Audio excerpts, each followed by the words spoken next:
जय श्री हरि।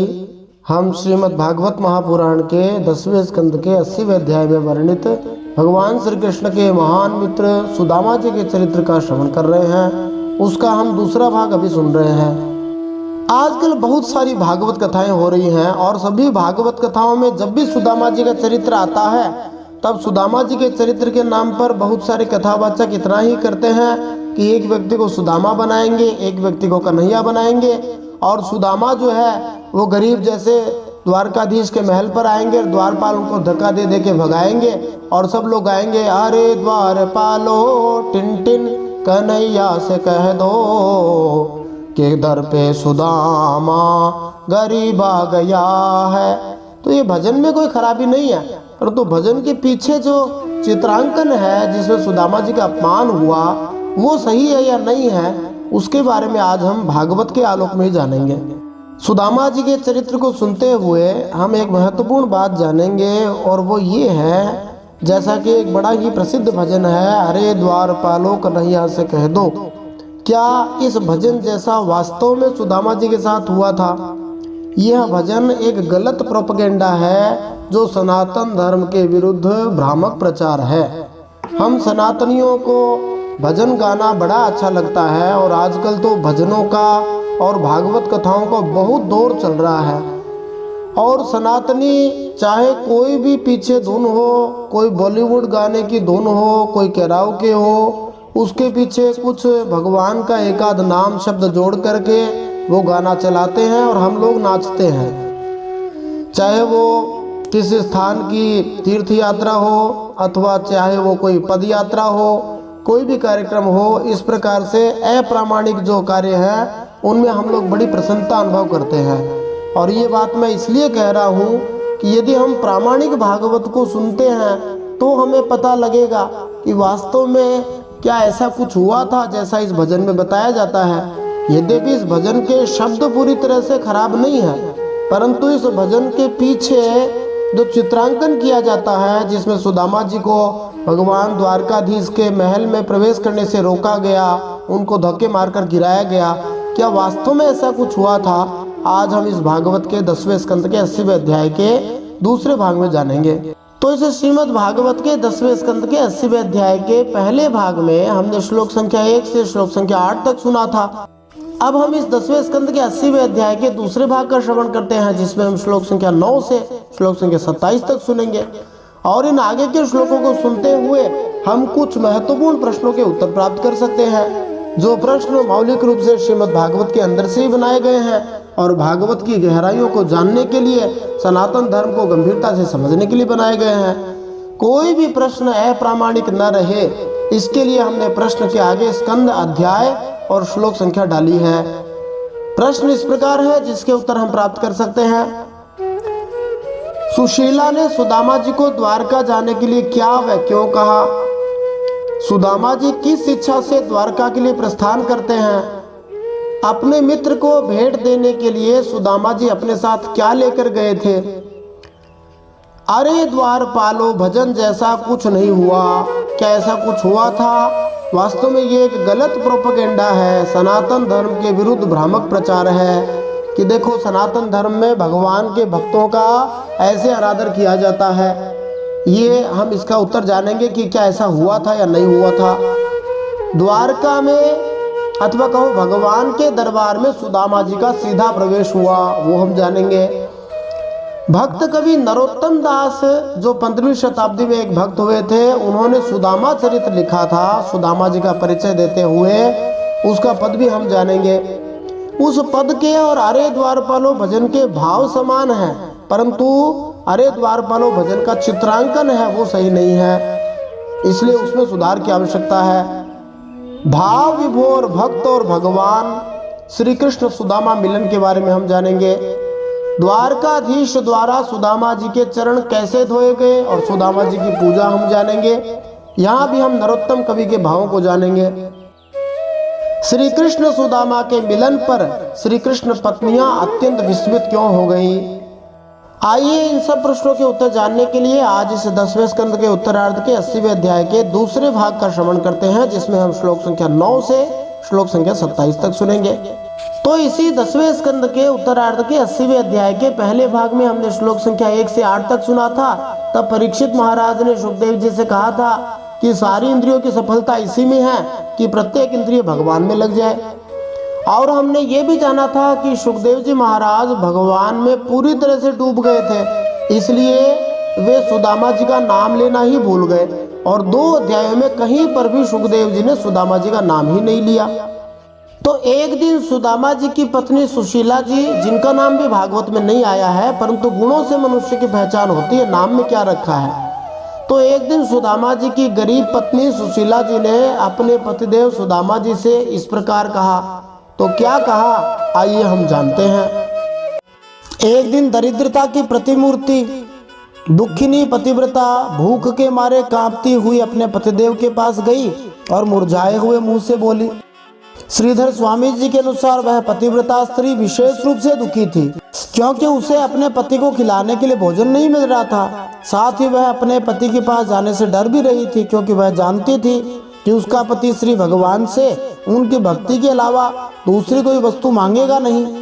तो सुदामा जी की उन ब्राह्मण भक्त की पत्नी ने कहा, ननु ब्रह्मन् भगवतः सखा साक्षात् श्रियः पतिः ब्रह्मण्यश्च शरण्यश्च भगवान सात्वतर्षभः। सुदामा जी की पत्नी ने सुदामा जी से कहा, हे भगवान, साक्षात लक्ष्मीपति भगवान श्री कृष्ण आपके सखा हैं। क्या करे सखा है तो? अरे वे भगवान भक्तवांछा कल्पतरु भी हैं, भक्तों की इच्छा पूरी करने वाले कल्पवृक्ष के समान है। इससे क्या हुआ? अरे वे शरणागतों के वत्सल भी हैं, जो उन भगवान की शरण में चला जाए उसकी वे रक्षा करते हैं, उसके वे पालन करते हैं, और ब्राह्मणों के परम भक्त भी हैं। कहने का तात्पर्य आप उनके पास जाते क्यों नहीं? श्री विश्वनाथ चक्रवर्ती टीका करते हुए बतलाते हैं कि ब्राह्मण की पत्नी ने किस तरह अपने पति द्वारा सभी संभव आपत्तियों की पहले से ही कल्पना करके अनुमान लगा लिया था। जो श्री कृष्ण के पास दान लेने जाने के उसके आग्रह पर वह आपत्ति उठा सकता था। तो सबसे पहले सुशीला ने कहा, हे सुदामा जी, हे पति देवता, भगवान आपके सखा हैं। तो ब्राह्मण कहेगा, अरे भगवान सखा तो हैं, लक्ष्मीपति भी तो हैं, वे मुझ जैसे दरिद्र को अपना मित्र बनाएंगे भला? अरे जब पढ़ते थे उस जमाने की बात और थी, अब वे राजा बन गए हैं, लक्ष्मीपति हैं। तो सुशीला उत्तर देगी, अरे भगवान श्री कृष्ण ब्राह्मण्य भी तो हैं, ब्राह्मणों का बड़ा आदर करते हैं, उनके प्रति अनुकूल भाव रखने वाले हैं। सुदामा जी ने कहा कि मेरे में सच्ची भक्ति कहाँ है? तो सुशीला जी ने कहा, अरे महाराज, आप महान और बुद्धिमान भी हैं, आपको अवश्य ही श्री भगवान की शरण और कृपा मिल जाएगी, क्योंकि भगवान सबके शरण्य हैं। फिर सुदामा जी ने कहा, भगवान श्री कृष्ण उन असंख्य दुखियारे जीवों पर समान रूप से कृपा करते हैं जो अपने कर्मों के फल भोग रहे हैं। तो सुशीला जी ने कहा, भगवान श्री कृष्ण भगवान के भक्तों पर विशेष दयालु हैं, इसलिए यदि वे स्वयं सुदामा पर कृपा नहीं भी करेंगे तो उनकी सेवा में लगे भक्त लोग तो अवश्य ही उस पर दया करके उन्हें दान में कुछ न कुछ तो दे ही देंगे।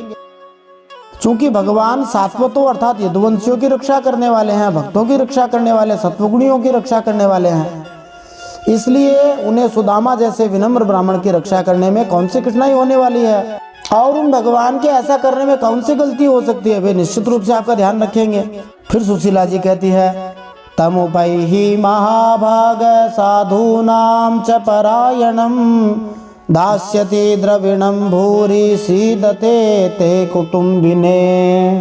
हे परम भाग्यवान आर्यपुत्र, वे भगवान साधु संतों के सत्पुरुषों के एकमात्र आश्रय हैं। संत लोग केवल उन्हीं का आश्रय लेते हैं, आप उन्हीं भगवान के पास जाइए। जब भगवान जान जाएंगे कि आप कुटुंबी हैं, गृहस्थी हैं और बिना अन्न के दुखी हो रहे हैं, तो वे आपको बहुत सा धन देंगे। यहाँ देखो, एक बार की बात है, कोई सज्जन किसी को कुछ देना चाह रहे थे, तो एक संत ने, अखंडानंद जी महाराज ने कहा कि मैंने कह दिया कि उनको तो कुछ नहीं चाहिए, वे तो बड़े वैरागी हैं, आप उनको क्यों देते हैं? इस पर देने वाले सज्जन बोले कि वे वैरागी हैं, लेना नहीं चाहते, सो तो ठीक है, पर इनकी पत्नी तो दुखी होगी, इनका बेटा तो दुखी होगा, वे भी तो इनके संबंधी हैं, उनकी भी तो मांग है कि नहीं है। यदि उनका ख्याल नहीं किया जाएगा, उनको वैराग्यवान वैराग्यवान कहकर कुछ नहीं दिया जाएगा, तो इनसे संबंधित लोग दुखी होंगे और ये हमारे लिए बड़े कष्ट की बात होगी। इस पर मुझे चुप हो जाना पड़ा। और अखंडानंद जी कहते, मैंने अनुभव किया कि उदार लोग देने का कोई न कोई बहाना निकाल ही लेते हैं। फिर सुदामा जी ने मानो कहा, अरे मेरे को क्या पता वो भगवान कहाँ रहते हैं, हमको भी तो पता नहीं ना भगवान रहते कहाँ हैं। तब सुशीला जी ने कहा, आस्ते धुनाम द्वारवत्याम भोज वृष्ण्यंधकेश्वरः स्मरतः पाद कमल मात्मानमपि यच्छति किम वर्थ कामान भजतो नात्यभीष्टान जगद्गुरु। सुशीला जी ने सुदामा जी से कहा, आजकल वे भगवान भोज वृष्णि और अंधकवंशी यादवों के स्वामी के रूप में द्वारका में ही रह रहे हैं। तब सुदामा जी ने कहा कि तुम्हें कैसे पता कि द्वारका में रह रहे हैं। इस प्रसंग में श्री विश्वनाथ चक्रवर्ती यह टीका करते हुए कहते हैं कि भगवान श्री कृष्ण द्वारका में इसलिए थे, सुशीला जी को पता था, क्योंकि भगवान श्री कृष्ण ने शाल्व विदुरथ इन सब का उद्धार करने के बाद अस्त्र शस्त्र छोड़ दिए थे, इसलिए वे अपनी राजधानी द्वारका के बाहर यात्रा नहीं करते थे। श्री प्रभुपाद जी ने भी श्री कृष्ण लीला पुरुषोत्तम भगवान ग्रंथ में लिखा है कि ब्राह्मण पत्नी ने कहा, मैंने तो सुना है कि भगवान कभी भी अपनी राजधानी द्वारका नहीं छोड़ते, वे वहाँ किसी बाह्य कार्य में व्यस्त हुए बिना रह रहे हैं, आप द्वारका जाइए। क्या करूं? अरे वे भगवान इतने उदार दयालु हैं कि जो उनके चरण कमलों का स्मरण करते हैं, भगवान को याद करते हैं, उन प्रेमी भक्तों को वे और क्या दान की बात करें, अपने आप तक को दान कर डालते हैं। भगवान कहते हैं, बेचे तो बिक जाऊं मैं, भक्त के हाथ से बिकने को तैयार है भगवान। ऐसी स्थिति में जगत गुरु भगवान श्री कृष्ण अपने भक्तों को यदि थोड़ा सा धन, विषय सुख, जो अत्यंत वांछनीय नहीं है भक्त के लिए, थोड़ा फिर भी दे दे, तो इसमें आश्चर्य की कौन सी बात है। जैसा कि यहाँ पर उल्लेख हुआ है, भौतिक संपत्ति तथा इंद्रिय तृप्ति ज्यादा वांछनीय नहीं है। मूल कारण ये है कि अंततोगत्वा इनसे वास्तविक तुष्टि तो प्राप्त हो नहीं सकती। फिर भी सुदामा जी की पत्नी ने सोचा, यदि सुदामा जी द्वारका जाएं, श्री भगवान के सामने मौन भी रहे, फिर भी वे उन्हें प्रचुर संपदा और अपने चरण कमलों का शरण तो दे ही देंगे, जो कि सुदामा का असली ध्येय था। स एवं भार्यया विप्रो बहुशः प्रार्थितो मृदु अयम ही परमो लाभ उत्तम श्लोक दर्शनम। इस प्रकार जब उन ब्राह्मण देवता की पत्नी ने अपने पतिदेव से कई बार बड़ी विनम्रता से प्रार्थना करी, सुदामा जी की पत्नी ने बड़ी विनम्रता से, मृदुता से कहा, ऐसे कोई जिद नहीं करी कि नहीं जाओगे तो अनशन कर दूंगी, रूठ जाऊंगी, मर जाऊंगी, कुएं में पड़ जाऊंगी, नहीं, विनम्रता से कहा। इस पर सुदामा जी ने सोचा कि धन की तो कोई बात ही नहीं है, परंतु भगवान श्री कृष्ण का दर्शन हो जाए, यह तो जीवन का बहुत बड़ा लाभ है। वास्तव में भगवान के दर्शन ही सबसे बड़ा लाभ है। तो सुदामा जी की जो पत्नी थी, जिनका नाम था सुशीला, वह अत्यंत मृदु स्वभाव वाली थी। वह अपने निर्धन पति से अत्यधिक प्रेम करती थी और उसकी सेवा किया करती थी। देखो, धनी, संपन्न, समृद्ध, खूब वैभवशाली, प्रभावशाली पति से पत्नी प्रेम करे, ये तो सहज मानवीय प्रवृत्ति है, जो निज सुख सुविधा से प्रेरित है। किंतु निपट दरिद्री पति से जो निश्चल प्रेम करे, उसकी सेवा करे, वही सच्चा प्रेम है और वही आदर्श पातिव्रत धर्म है। सुशीला ऐसे ही आदर्श पत्नी एवं गृहिणी थी। तब सुदामा जी ने सोचा, चलो भगवान का दर्शन ही कराते हैं। इति संचिन्त्य मनसा गमनाय मतिम दधे अप्यस्त्युपायनम किंचिद गृहे कल्याणी दीयताम। भगवान के दर्शन की विचार करके सुदामा जी ने जाने का निश्चय कर लिया और अपनी पत्नी से बोले, कल्याणी, घर में कुछ भेंट देने योग्य वस्तु भी है क्या? यदि हो तो दे दो। सुदामा स्वभाव से अत्यंत विनम्र थे। भक्त अत्यंत विनम्र होता है, और यद्यपि वे अपनी पत्नी के प्रस्ताव से पहले तो असंतुष्ट थे, किंतु अंत में उन्होंने अपने मन को स्थिर किया और जाने का निश्चय किया। अब उन्हें अपने मित्र के लिए कुछ उपहार चाहिए था। याचित्वा चतुरो मुष्टीन विप्रान पृथक तंडुलान चैलखंडेन तान बद्ध्वा भर्त्रे प्रादादुपायनम। अब सुदामा जी ने कह तो दिया कि घर में कोई देने योग्य वस्तु है क्या, परंतु घर में कुछ हो तब न। तब उस ब्राह्मणी ने पास पड़ोस के ब्राह्मणों के घर से 4 मुट्ठी चिवड़े मांगकर एक कपड़े में बांध दिए। 4 मुट्ठी चिवड़ा, वो भी घर में नहीं था। वो भी ब्राह्मणी बेचारी गई गांव में और 4 घरों से एक एक मुट्ठी पृथक तंडुल चिपटा चिवड़ा मांगकर ले आई। एक घर में लाल लाल चिवड़ा मिला, दूसरे घर से सफेद सफेद मिला, तीसरे घर में छोटे छोटे दाने मिले और चौथे घर में बड़े बड़े दाने मिले। इस तरह 4 तरह का 4 मुट्ठी चिवड़ा मिला। उसको भी ब्राह्मणी फटे चीथड़े की पोटली के अंदर बांध कर ले आई। घर में कोई साबुत या साफ सुथरा कपड़ा भी नहीं था कि वह उसमें बांध कर दे दे। उस पोटली में सुदामा जी की गरीबी का सारा इतिहास लिख दिया गया। सतानादाय विप्राग्रह प्रययौ द्वारकां किल कृष्ण संदर्शनम मह्यम कथम स्यादिति चिंतयन्। फिर जब वे ब्राह्मण देवता उन चिवड़ों को लेकर द्वारका के लिए चल पड़े, मार्ग में सोचते जा रहे थे, मुझे भगवान द्वारकाधीश श्री कृष्ण के दर्शन कैसे प्राप्त होंगे। सुदामा जी ये भी सोच रहे थे कि कहीं द्वारपाल उन्हें रोक न ले। अब देखिए किस प्रकार से सुदामा जी को प्रवेश मिला। जो लोग ये भजन गाया करते हैं, अरे द्वारपालो कन्हैया से कह दो कि दर पे सुदामा गरीब आ गया है। ये जो भजन है, ये भजन पूरी तरह से भागवत जी के मूल सिद्धांत के विरुद्ध है। इसमें द्वारपाल सुदामा जी का मजाक उड़ाते हैं, जबकि ऐसी बात हुई ही नहीं। क्या हुआ, सुखदेव जी कहते हैं, त्रीणि गुल्मान्यतीयाय तिस्रः कक्षाश्च सद्विजः विप्रोगम्यांधक वृष्णीनां गृहेष्वच्युत धर्मिणाम्। जैसे ही द्वारका में पहुंचे, वे ब्राह्मण देवता दूसरे ब्राह्मणों के साथ सैनिकों की 3 छावनियां और 3 ड्योढ़ियां पार करके भगवत धर्म का पालन करने वाले सभी अंधक और विष्णुवंशी यादवों के महलों में, जहां पहुंचना अत्यंत कठिन है, वहां पहुंच गए। हिंदी के कवि नरोत्तम दास ने इस प्रसंग का करुण चित्रण किया है। उनके शब्दों में द्वारपाल ने श्री कृष्ण भगवान से कहा, एक दुर्बल ब्राह्मण द्वार पर खड़ा है, सिर पर न तो पगड़ी है, न शरीर में कुर्ता है, न जाने किस गांव का रहने वाला है, धोती फटी है, दुपट्टा भी लटा फटा है, पाँव में जूते के निशान भी नहीं है। वह यहाँ की धरती का सौंदर्य देखकर चकित हो रहा है। प्रभु, वह आपका धाम पूछ रहा है और अपना नाम सुदामा बता रहा है। नरोत्तम कवि के शब्दों में, शीस पगान जगातन में अरु जाने को आई बस के ही ग्रामा, धोती फटी सी लटी दुपटी अरु पाय उपान को नहीं समा। द्वार खड़ो द्विज दुर्बल देखी रयो चकी सोभ सुधा विरामा, पूछत दीन दयाल को नाम बतावत अपनो नाम सुदामा।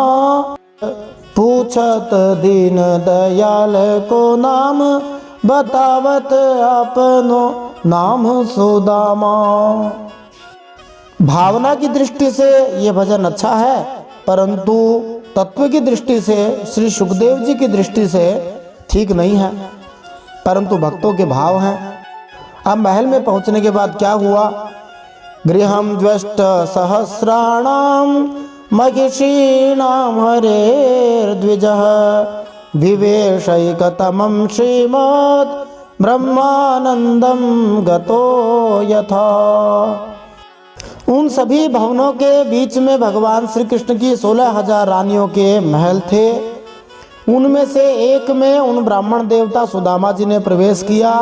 वह महल खूब सजा सजाया, अत्यंत शोभा से युक्त था।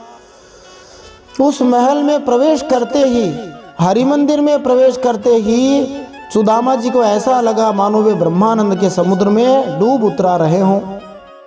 श्री विश्वनाथ चक्रवर्ती ठाकुर ने पद्म पुराण के उत्तरखंड से एक उद्धरण दिया है।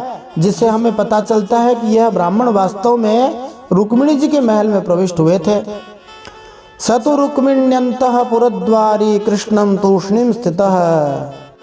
वे रानी रुक्मिणी के महल के दरवाजे पर क्षण भर चुप होकर खड़े रहे, ऐसा पद्म पुराण में लिखा है। तम विलोक्याच्युतो दूरात् प्रिया पर्यङ्कमास्थितः सहसोत्थाय चाभ्येत्य दोर्भ्याम पर्यग्रहीन् मुदा। अब भगवान और भक्त दोनों ही भाव विभोर हो रहे हैं। उस समय भगवान श्री कृष्ण तो अपनी प्राण प्रिया रुक्मिणी जी के पलंग पर विराजे हुए थे। यद्यपि यहाँ पर नाम नहीं दिया, इसलिए श्री विश्वनाथ चक्रवर्ती ठाकुर जी ने पद्म पुराण से उद्धरण देते हुए बताया है। ब्राह्मण देवता को दूर से ही देखकर वे सहसा उठ खड़े हुए और उनके पास आकर बड़े आनंद से सुदामा जी को अपने भुजपास में बांध लिया। सुखदेव जी ने कहीं पर भी सुदामा जी का नाम नहीं लिया है, सर्वनामों से ही काम चलाया है। उनके लिए उन ब्राह्मण ने ऐसा ऐसा ही कहा है, सुदामा जी का नाम लिया ही नहीं, भूल ही गए। सख्यो प्रियस्य विप्रर्षे रंग संगाति निर्वृतः प्रीतो व्यमुंच दबिंदून नेत्राभ्याम पुष्करे क्षणः। परमानंद स्वरूप भगवान अपने प्यारे सखा ब्राह्मण देवता के अंग स्पर्श से अत्यंत आनंदित हुए। अब यहाँ तुलना करो, भगवान श्री कृष्ण अपनी प्रिया जी रुक्मिणी जी के पलंग पर उनके साथ विश्राम कर रहे हैं, वहाँ वे कितने सुखी होंगे, प्रसन्न होंगे। एक तो भगवान स्वयं ही सुख स्वरूप हैं, दूसरे प्रिया जी का संग है। लेकिन जब उनको सुदामा जी का अंग संग प्राप्त हुआ तो निर्वृत्ति से अति निर्वृत्त हो गए, अत्यंत आनंद में आ गए। मतलब यह कि भगवान स्वयं तो निर्वृत्त रहते ही हैं, मानी कोई लेना देना नहीं, मस्त रहते हैं। और जब प्रिया जी के साथ रहते तब महानिर्वृत्त रहते हैं, और जब निर्वृत्त ब्राह्मण के साथ मिले तब अति निर्वृत्त हो गए। निर्वृत्त माने जिसके पास कुछ ना हो, कोई काम ना हो, अपने निर्वृत्त स्वरूप का भी अतिक्रमण कर गए। निर्वृतम अतिक्रांतः अति निर्वृतः। भगवान को वह आनंद आया कि भगवान की आंखों से आंसुओं की धारा बहने लगी। करुणानिधि के हृदय से गिरी हुई करुणा सरिता में सुदामा जी के दुख दारिद्र्य सदा सदा के लिए बहने वाले हैं। नरोत्तम कवि की ये पंक्तियां उस स्थिति का सजीव चित्रण प्रस्तुत करती हैं। देखी सुदामा की दीन दशा करुणा करके करुणा निधि रोए पानी परात को हाथ छुओ नहीं नयनन के जल से पग धोए। देखी सुदामा की दीन दशा करुणा करके करुणा निधि रोए पानी परात को हाथ छुयो नहीं नैनन के जल से पग धोए। भगवान और भक्त दोनों ही भाव विभोर हो रहे हैं। अथो भविष्य पर्यंके स्वयं सख्युः समर्हणम् उपरित्या वनिज्यास्य पादौ पादावने जनीः अग्रहीत शिरसा राजन् भगवान् लोकपावनः व्यलिम्पत् दिव्यगन्धेन चंदना गुरु कुंकुमैः। कुछ समय के बाद भगवान श्री कृष्ण ने उन्हें ले जाकर अपने पलंग पर बैठा दिया। स्वयं पूजन की सामग्री लाकर सुदामा जी की पूजा की। भगवान श्री कृष्ण सभी को पवित्र करने वाले हैं, फिर भी भगवान ने अपने हाथों ब्राह्मण देवता के पांव पखारकर उनका चरणामृत अपने सिर पर धारण किया। जिन भगवान के चरणामृत की महिमा बताई जाती है, अकाल मृत्यु हरणम सर्वव्याधि विनाशनम विष्णुपादोदकम पीत्वा पुनर्जन्म न विद्यते।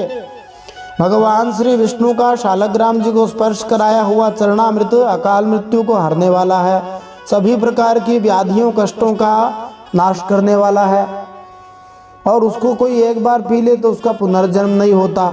वे भगवान अपने भक्त के चरण पखार रहे हैं। धन्य है ऐसे भगवान, ऐसे भक्त मिल जाएं तो भगवान भी धन्य है, भक्त भी धन्य है। वास्तव में भगवान तो सभी भक्तों का ऐसा आदर करना चाहते हैं, परंतु ऐसे भक्त मिले तब न। जैसा कि कहा जाता है, हरि दुर्लभ नहीं जगत में, हरिजन दुर्लभ होए। हरि हेरा सब जग मिले, हरिजन कहीं एक होए। इस संसार में भगवान श्री हरि दुर्लभ नहीं है, भगवान के प्यारे भक्त दुर्लभ हैं, क्योंकि भगवान तो सब जगह हैं, परंतु भक्त कहीं कहीं मिले। तो सुदामा जी जैसे कोई भक्ति करे तो भगवान किसी के भी चरण पखार सकते हैं। उस चरणामृत को, चरणोदक को अपने सिर पर धारण किया। फिर सुदामा जी के शरीर में चंदन, अर्गजा, केसर आदि दिव्य गंधों का लेपन किया। भगवान ने ठीक वैसे ही पूजा की जैसे देवता की षोडशोपचार पूजा की जाती है। पादयोः पाद्यम, हस्तयोर अर्घ्यम, मुखे आचमनीयम, सर्वांगेषु स्नानम समर्पयामि, ऐसे ऐसे पूजा की जाती है। ऐसी ही पूजा भगवान श्री कृष्ण ने सुदामा जी की करी है। ऐसे भक्त वत्सल भगवान की जय। धूपैः सुरभिर्मित्रं प्रदीपावलिभिर्मुदा अर्चित्वा वेद्यताम्बूलं गां च स्वागतमब्रवीत्। फिर भगवान ने बड़े आनंद से सुगंधित धूप और दीपावली से माने दिए जला करके अपने मित्र सुदामा जी की आरती उतारी। इस प्रकार पूजा करके सुदामा जी को पान खिलाया, गाय देकर मधुर वचनों से भले पधारे ऐसा कहकर उनका स्वागत किया। अखंडानंद जी महाराज कहते हैं कि गाय निवेदन करने का अर्थ ये नहीं है कि किसी को गाय दे दी जाए और वह उसे साथ लेकर चला जाए। होता यह है कि गाय सामने लाकर खड़ी कर दी जाती है और कहा जाता है कि यह आपके दूध के लिए है। कुचैलम मलिनम क्षामम द्विजम धमन संततम देवी पर्यचरत साक्षात चमर व्यजने नवई। ब्राह्मण देवता फटे पुराने वस्त्र पहने हुए थे, शरीर अत्यंत मलिन और दुर्बल था, देह की सारी नसें दिखाई पड़ती थीं। स्वयं भगवती रुक्मिणी जी चमर डुलाकर उन सुदामा जी की सेवा करने लगी। अंतः पुरजनो दृष्ट्वा कृष्णेनामल कीर्तिना विस्मितो भूदति प्रीत्या अवधूतं सभाजितम्। अंतःपुर की स्त्रियां तो ये देखकर अत्यंत विस्मित हो गई। अरे पवित्र कीर्ति भगवान श्री कृष्ण अतिशय प्रेम से इस मैले कुचैले अवधूत ब्राह्मण की पूजा कर रहे हैं। वे आपस में कहने लगी कि मनेन कृतं पुण्यमवधूतेन भिक्षुणा श्रियाहीनेन लोकेऽस्मिन् गर्हितेनाधमेन च योऽसौ त्रिलोकगुरुणा श्रीनिवासेन संभृतः पर्यङ्कस्थां श्रियं हित्वा परिष्वक्तोऽग्रजो यथा। भगवान श्री कृष्ण की सभी पत्नियां आपस में कहने लगी, इस नंग धड़ंग, निर्धन, निंदनीय और निकृष्ट भिखमंगे ने ऐसा कौन सा पुण्य किया है जिससे त्रिलोकी के गुरु श्रीनिवास भगवान श्री कृष्ण स्वयं इसका आदर सत्कार कर रहे हैं। वे सुदामा जी की निंदा नहीं कर रही हैं, परंतु आश्चर्यचकित होकर इस प्रकार की भाषा का प्रयोग कर रही हैं। देखो तो सही, इन्होंने अपने पलंग पर सेवा करती हुई स्वयं लक्ष्मी रूपिणी रुक्मिणी जी को छोड़कर इस ब्राह्मण को अपने बड़े भाई जी बलराम जी के समान हृदय से लगाया है, जो ये सिद्ध करता है कि ये निश्चय ही उच्च कोटि के महात्मा है। कथयान चक्रतुर्गाथाः पूर्वा गुरुकुले सतोः आत्मनो ललिता राजन करौ गृह्य परस्परम। भगवान श्री कृष्ण और वे ब्राह्मण दोनों एक दूसरे का हाथ पकड़कर अपने पूर्व जीवन की उन आनंददायक घटनाओं का स्मरण और वर्णन करने लगे जो गुरुकुल में रहते समय घटित हुई थी। अब इसी 10वें स्कंद के 80वें अध्याय के बाकी के बचे हुए श्लोक हम अगले भाग में सुनेंगे और तब हम एक महत्वपूर्ण प्रश्न का उत्तर जानेंगे कि क्या सुदामा जी ने अकेले ही चने खा लिए थे, जैसा कि बड़ा ही प्रसिद्ध है। लोग कहते हैं कि सुदामा जी ने अकेले ही खा लिए थे। इसका उत्तर हम अगले भाग में जानेंगे। यदि आप चैनल पे नए हो तो सब्सक्राइब करना न भूलें। पहले से सब्सक्राइब किया हुआ है तो आपका बहुत बहुत धन्यवाद। कथा को पूरा सुनने के लिए धन्यवाद। कथा सुन करके अंत में लाइक जरूर करें, ज्यादा से ज्यादा हरि भक्तों में शेयर करें। कमेंट में कोई प्रश्न हो तो लिखें, नहीं तो जय श्री हरि अवश्य लिखें। जय श्री हरि। श्रीमन नारायण अर्पणमस्तु।